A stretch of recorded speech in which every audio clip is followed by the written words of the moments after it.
Hey there, I'm Dawn Grant, your mental trainer, hypnotherapist. Welcome to my pre-talk. In this, I'm going to explain to you the different levels of your mind, as well as what hypnosis is and mental training, and how I can help you using these tools. So first of all, we're going to look at 3 different levels of the mind. A lot of psychology books refer to some of these same terms, but you might have heard of the unconscious, the conscious, and the subconscious mind. Now, the way that we look at it for our purposes is the unconscious mind is responsible for automatic functions like the eyes blinking, your heart beating, and your lungs breathing. It's at the deepest level of your mind, and it's also where your immune system is. So we're not going to be dealing with the unconscious level of your mind. Now, the conscious level of your mind is the part of your mind you're actually most familiar with. It's focusing on one thing at a time.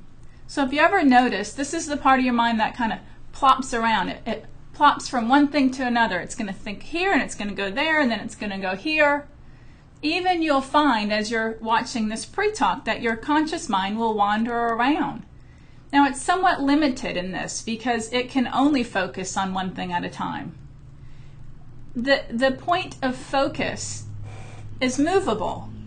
It goes from one thing to the other. It can even go into the past, focusing on the past and bringing those thoughts into this present moment where we could react to them. It can go into the future where it's worrying about what could possibly happen and then bring that into this present moment where we react to it. Or it can really be focused in and present right here, right now. Now it can imagine places and times. When you're reading or watching a movie, it's like brought in and it's fully focused right there. Now, what you want to know is that with repetition, like when you're learning something new, you're fully focused on it. Like learning to ride a bike or drive a car, you're fully focused. And with repetition, doing something over and over and over again, even with golf, repeating the stroke over and over and over again, what happens is that thought, that behavior gets reinforced and then goes down into the subconscious level of the mind, and we're going to talk about that in a minute, but it goes into autopilot into this subconscious level. Now, these can be things that we've repeated that are healthy for us. Like, I'm really good at putting in golf. I'm really good in math. I'm really good at public speaking. You know, those things, those thoughts can get repeated and then come down in there, and next thing you know, we're building our confidence in that area. Now, there's also unhealthy thought patterns that can get repeated and come down into the subconscious where they go into autopilot. Things like, I'm just not very good at math, or I can't do that, or every time I try to lose weight, I can't for very long, or I can't seem to get past 10 pounds. These things are repeated thoughts as well, and then come down in here to the subconscious. So, that's what happens at the conscious level of the mind. It's also very analytical. Why this and why that, and why can't I stop this, and why does she keep saying that, and why does he keep saying this, and da-da-da-da-da. It's like constantly wanting to chew on something. Da-da-da-da-da-da. It's a chatterbox. Some people even call it their chatterbox. So knowing this about your conscious mind, it's analytical. It's a lot of times kind of in a survival fear mode where it's motivated by survival or fear. Survival in a fear type way, I should say. So you want to look at that because we'll talk later about life supporting type thoughts and ways of being. So the patterns begin at the conscious level of the mind, and some of those are really, really great. So it's analyzing, though, and that analyzation can get us in a lot of trouble.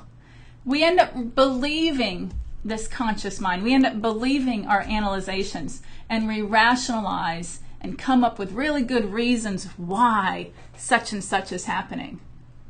Really good reasons why I'm overweight. Well, every woman in my family could be the thought, the rationalization. Or this is what happens when you're over 40 or you're over 50. Those are rationalizations. And what you want to know is that as long as you believe those thoughts, yes, your body will react to them. So, the rationalizations help us to feel like we're sane, because we all want to feel like, I'm okay. So you want to know that it's usually incorrect. It's just the conscious mind, the chatterbox, analyzing, rationalizing, coming up with really good reasons why. You want to know that the real you is at a much deeper level of your mind, the real you. And even beyond the thinking mind is the real you. It's separate. It's what's really happening. Life is really happening. Things exist around us in any moment, and we can perceive it as good or we could perceive it as bad with our analytical, rational mind. Okay, now, there's another thing about the conscious mind. This is where our short-term memory is. So if you imagine stacks of paper on your desk, it's only the top 7 pieces maybe. Everything underneath there that's happened previously way too far ago, that's we're moving on. It's focused on this and then that and then this and then that. So 7 bits of information at a time. It's your working memory. It's what you're focused on right now. Again, as I said though, even if what you're focused on is something that happened 10 years ago. Okay. This part of the mind is a lot of times when we might say something like, I don't have a very good memory. Well, when we're trying to remember something, what we're really trying to do is recall it from our files, our memory bank. That's later on, we'll talk about that in the subconscious level of your mind. But what you're trying to do with your conscious mind is dip down into there and pull out the information. So when somebody says, I don't have a very good memory, it isn't really that at all. It's whether they're able to recall information.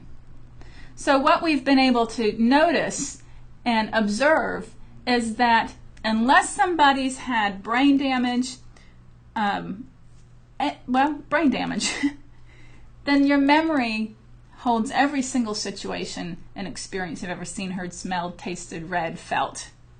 Conscious mind dips into it. If you're stressed and having a really hard time trying to remember something, trying to remember somebody's name when you want to introduce them, trying to remember where you left your keys, trying to remember information that you studied for a test, when you're anxious, worried, have anxiety about it, the recall is very difficult. That's why it's hard to remember somebody's name when we're stressing out and trying to introduce them. But you walk away from the situation and you calm down about it in a relaxed state, the flow happens much easier. So just relax when you're trying to remember somebody's name and the information will come to you much easier. Just relax when you're trying to remember where you put your keys and the information will come to you much easier. We're going to find out later that hypnosis happens to be that relaxed state, which is why we can access that deeper level of your mind. Really cool stuff. Okay, the other thing is that your willpower exists here at the conscious level of your mind. And I'm sure if you're a human being, you've experienced trying to impose your will on something, trying to make something happen, trying to force situations. And all you do is you end up feeling like you're just banging your head against the wall over and over again. Willpower is at this conscious, analytical, rational level of your mind. So you'll recognize then that it can be very short-lived. It can create a lot of anxiety and frustration when you're trying to force things and they're not going the way you want them to. You try to use willpower to maybe quit smoking or lose weight or change an old way of playing a sport or some frustrating habit that's come up.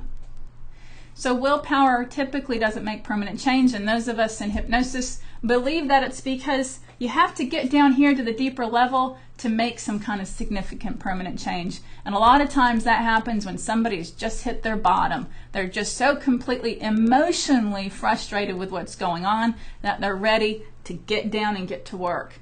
Emotions are at that deeper level of the mind.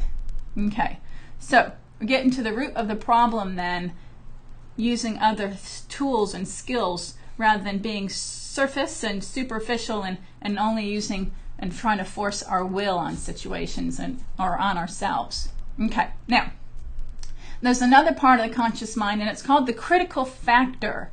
Imagine a gatekeeper, somebody like protecting the palace behind them or protecting something very valuable, and they're walking with their weapons and they're walking back and forth and they're guarding something behind them. Okay, the critical factor is a guard, and it protects the subconscious level of your mind, which happens to be your beliefs, your perceptions, things that you've repeated and they've come down in here. So here's this critical factor at the conscious level of your mind. It's the gatekeeper, and it critiques everything that you hear, everything you see. When people try to advise you or suggest something to you, it goes through this filter. And so it critiques that information. So if down here at a deeper level of your mind, through repetition, you've come to believe, I can't quit smoking, I've tried a zillion times, I need a cigarette when I'm stressed out or when I'm angry. Repeat, repeat, repeat. It comes down in here. Subconscious, your critical factor is going to protect it then. And so if you meet somebody that says never smoked, and they say to you, oh, it's easy, just don't buy them anymore. You don't need them, just don't buy them. All of a sudden you feel defensive. You feel like your guard is up, and most of us have heard that expression, my guard is up. Your guard comes up, and there you are, protecting something that you may not even really want anymore. You start to defend, I do need a cigarette when I'm stressed out, when I'm angry, when I'm frustrated after a meal. And think about this, you can apply this to any problem that you're experiencing in your life. If you've repeated it and it's down here, it's very likely you're going to defend and protect it if somebody says something contradictory. Now, if you happen to meet somebody that has the same story, and they start to tell you, gosh, you know what, I've tried to quit smoking 100 times, I can't seem to do it, I just really need it when I'm angry and frustrated, whoop, you think, oh, what a relief, somebody I can relate to. Next thing you know, you're chattering about it. In that conversation, you're feeling like I'm saying I'm all right. Here's someone I can relate to. And then all you're doing is reinforcing and making it even stronger then. Same thing that happens when you're defending it. You're making it stronger. The story gets stronger. This could be called denial as well. When somebody ends up defending their story, and somebody could have good intentions trying to help them, the guard comes up, the story gets stronger. So, you know the feeling of the guard coming down. This is when you trust somebody, you can relate to somebody. This happens a lot when we're around somebody that we perceive as an authority person, an expert. This can happen with our doctors, this can happen with a religious figure, a pastor, a preacher, or anything like that. It can happen if you look up to an elderly person, or you consider somebody really good in their field. In your brain, you put them up on a pedestal, you see them this way, and then what they say comes in like that. So easy, because you let your guard down around them. So this is really important information, and with my mental training, I'll actually help you to put this into effect and helping you to make some conscious level change.